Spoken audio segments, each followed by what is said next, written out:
Our next guest and final member of the forum is another very wonderful YouTube broadcaster, BionicDance. So here we go. Hello. BionicDance. Oh, she's here. The first woman atheist on our forum here. So thank you for joining us. How are you? Oh, I have definitely been worse.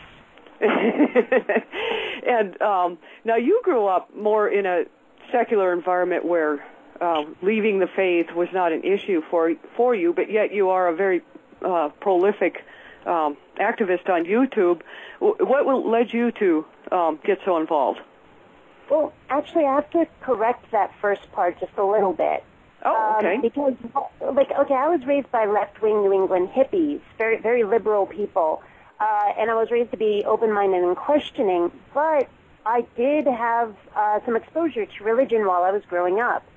My mom is largely indifferent to the fact that she's Jewish. We attended like a Passover Seder. We did Hanukkah once or twice, but it was mostly about having a meal and getting a gift. There was no real religion in there. But my dad was raised Italian Catholic, and he rejected that very early on, well before my parents adopted me. And he then went on this spiritual journey. So we ended up trying just about everything under the sun. I mean, we did Unitarian, we did some weird meditation, Siddha yoga thing, we tried some Native American stuff. There was just a little bit of everything thrown at me. And I think that is what helped me see through religion, is that I saw so much of it, and it all seemed so contradictory and so silly, and none of it ever worked. I did try to pray, and nothing ever happened. So I was sitting there thinking, well, why do people even bother? Uh-huh. So there was that. I did have some religion, growing up, but it was never forced on me. I was never told that I had to be one thing or another. So that's good. So you got to look at it a little bit more rationally instead of the fear being pounded into you, and just see it for what it is. You did...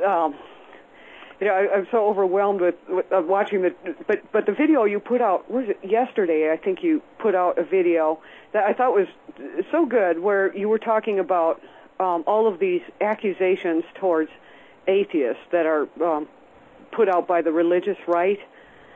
Yeah. Well, the main thrust of what I was addressing was the idea you don't believe in God, so why do you argue against God? Why do you even bother? And a number of people made responses to this one guy's video. I think his name is Word Prophet or something. And I didn't address him directly. I decided to address that particular issue because I hear it from so many people. And I'm sitting here thinking the reason we bother, the reason that we talk about religion at all, is because religion won't leave us alone.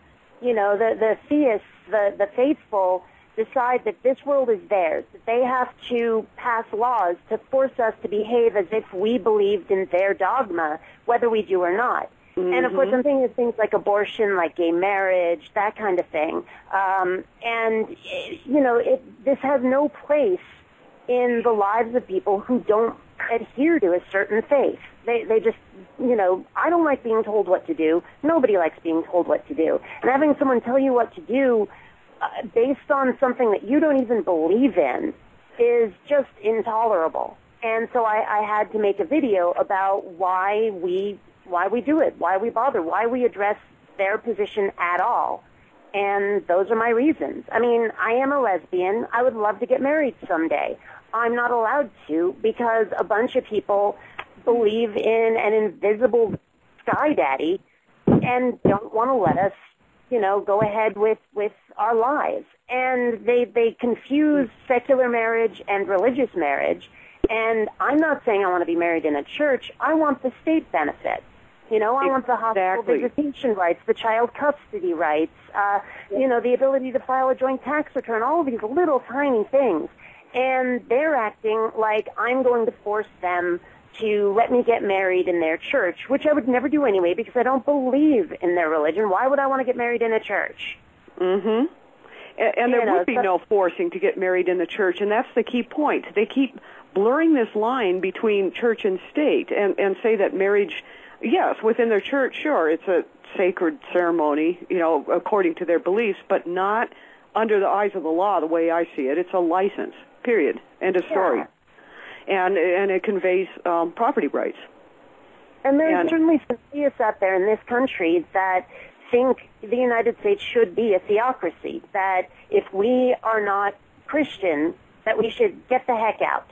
And I don't agree with that, and the Founding Fathers didn't agree with that, the Constitution doesn't agree with that, but try telling them that, I think it's like up to 60%, if not more. I think the last statistic I had was 67% of Americans believe that we are a Christian nation. And I find that very disturbing, very disturbing. Oh, and you just hear it constantly in the media and from candidates and whatever. This is a Christian nation, and then with Sarah Palin coming out saying that our Constitution is based on the Bible is just the most inane thing I've ever heard, but people believe it. Well, it's like I like to say, to buy the Bible, you have to buy bull.